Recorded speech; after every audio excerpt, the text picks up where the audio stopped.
उदालगुरि जिल्ला दुलाराय बर' फरायसा आफादा जोंनि जिथु जानो गोनां 50थि बोसोरसालि जथुम्मा बेखौ नोलोबारि दख'रानि सिङाव थानाय नैबे लाल बाहादुर शास्त्री हाई स्कुलनि गेलेग्रा फोथाराव जों लानो थाखाय थि खालामदों। डिसेम्बर दाननि 18, 19 आरो 20 अक्ट'आवहाय दा बिनिनो दिनै गिबि खुन्थिया बा गाहाय खुन्थियाखौ जों गायसनबाय। बेयावहाय गायसनगिरि आलासि महरै जों हांख्रायदोंमोन बिटिआरनि लेङाइ गाहाय मावफुं सोद्रोमा सार बिथां गबिन्द बसुमतारी बिथांखौ, आरो बे लेखायैनो बिथाङा फैनानै जोंनि जिथु गाहाय खुन्थिया बेखौ गायसननानै थांबाय। बिनि थाखाय आं बिथांखौ साबायखर बावगोन। आरो दुलाराय बर' फरायसा आफाद उदालगुरि जिल्लाया देग्लाय जिथु बोसोरनैनि बिबान बोथोर बियो देग्लाय बे बिबान बोथोरा जोबगोन। बेयावहाय जोंनि डेलिगेटनि गेजेरजों बे बिबानखौ जों फोजोबनानै गोदान बिबानगिरि जों सायख'नानै लागोन।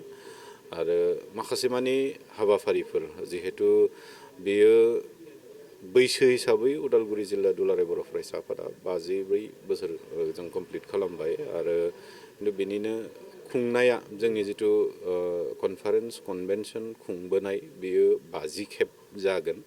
दा 50 हिसाबै जोङो नर्मेलि एसे सेलेब्रेसन एसे खालामो। दा बे लेखायैनो जिहेतु 50 खेब जाबाय बे कनफारेन्स जों खुंबोनाया, बेखौ मोनसे सेलेब्रेसन टाइपआव बांद्राय जोङो बेबायदि सनाथि बोसोर बेफोरबायदि जानाय नङा। जास्ट मोनसे खुंनाया 50 बोसोर जानाय हिसाबै मोनसे सेलेब्रेसन हिसाबै जों एसे स्पेसियेल एसेब्लाबो खालामनो होननानै जोङो नाजानाय जादों। बानजाय आफादाबो थिग बे रोखायैनो खोब माने जानजि खाफ्रादों। आं आसा खालामदों जिखिनि बानजाय आफादनि नाजानाय आरो बिथांमोननि खामानि मावनाय जथेस्थ'खिनि गोख्रोङै बिथांमोना खामानि मावदों, नाजादों खोब गाजा गोमजायै खुंनो। दा बेवहाय आं खावलायगोन जोंनि नैबे नोलोबारि ओनसोलनि साफ्रोमबो रायजो राजा आरो उदालगुरि जिल्लानिनो साफ्रोमबो रायजो राजानि हेफाजाब मददखौ मोनलांगोन। बे सानथामनि जिथु हाबाफारि बेवहाय जिखिनि जोंनि एक्टिभिटिफोर थागोन, जिखिनि इभेन्ट्सफोर थागोन, जेरै स्पर्ट्सनि इभेन्ट जोंहा दङ, बुलुर बादायनाय, काबादि हिन्जावसाफोरनि, आरो हौवासा आरो हिन्जावसाफोरनि माराथन खारनाय बेफोरबायदि जोंहा दङ, थुनलाइ बादायनाय जोंहा दङ, बाथ्रा दान्थे बादायनाय जोंहा दङ। बेफोरबायदि हाबाफारिफोर जों लानाय जादों।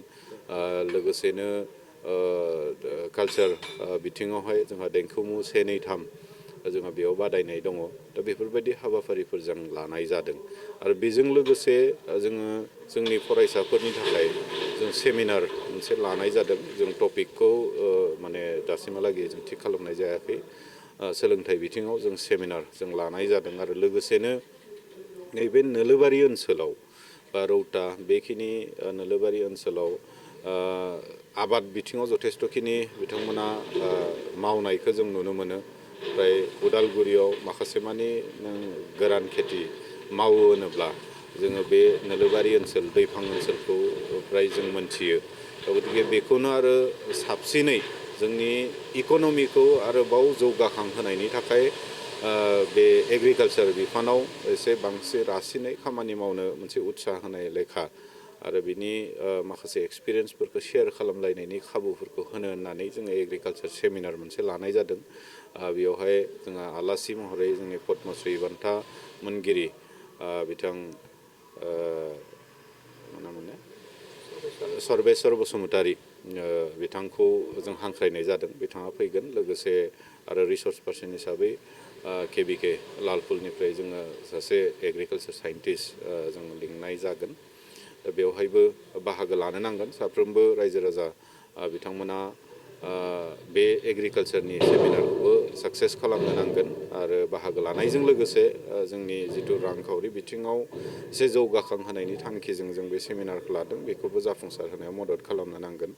लोगोसे देग्लाय 50 बोसोर जाफैनाय हिसाबै जोङो उदालगुरि जिल्ला दुलाराय बर' फरायसा आफाद बा बिनि सिगां जोंहा दरं जिल्ला होननानै जोङो दाजेन जानाय जादोंमोन। बे जिल्लाया बे बोखावजायै दरं जिल्ला दाजेन जानायनिफ्राय दिनैसिमहालागै जेसेबां जोंनि जिल्लाखौ दैदेनबोनाय आफादगिरि, गाहाय नेहाथारि, लोगो आफादगिरि आरो लोगो गाहाय नेहाथारि बिथांमोनखौ लानानै बर' नेसनेलिजम नि माखासे सावरायनाय आरो लोगोसे बर' जाथिखौ दैदेनलांनायाव बिथांमोननिफ्राय माखासे सुबुरुन आरो बिथांमोननि एक्सपिरियेन्सफोरखौ शेयार खालामलायनानै बोरैहाय बर' हारिखौ आपलिफ्ट खालामलांनो हायो बिनि बिखय जों सावरायनाय जागोन।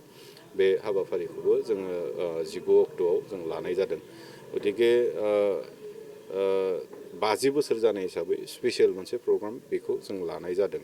आं आसा खालामदों जिखिनि हाबाफारिफोर जों लादों बेवहाय साफ्रोमबो रायजो राजानि हेफाजाब मददआ थागोन आरो अपेन सेसन 20 अक्ट'आव जोंहा जागोन। बे 20 अक्ट'नि जिथु अपेन सेसन बेवहाय गाहाय आलासि महरै दुलाराय बर' फरायसा आफादनि मानगिरि आफादगिरि बिथांखौ जों कनसेन्ट मोनखानाय जाबाय, बिथाङा थागोन। लोगोसे जर'खा आलासि महरै बिटिआरनि गाहाय मावफुं सोद्रोमा बिथाङा प्रमद बर' सार बिथाङा थागोन। गतिके साफ्रोमबो रायजो राजाफ्रा जाहाथे लैहोर लैहोर फैनानै बे अपेन सेसनखौबो साक्सेस खालामो आरो जोंनि दुलाराय बर' फरायसा आफादा जिखिनि खामानि मावदों आरो मावनो लानाय खामानिफोरखौ निस्सय जोंनि आफादगिरि मानगिरि बिथाङा बेवहाय फोरमायगोन आरो बेफोर गासै मेसेजखौ केरि खालामनो थाखाय बयबो जाहाथे फैयो आं बेखौनो खावलायगोन।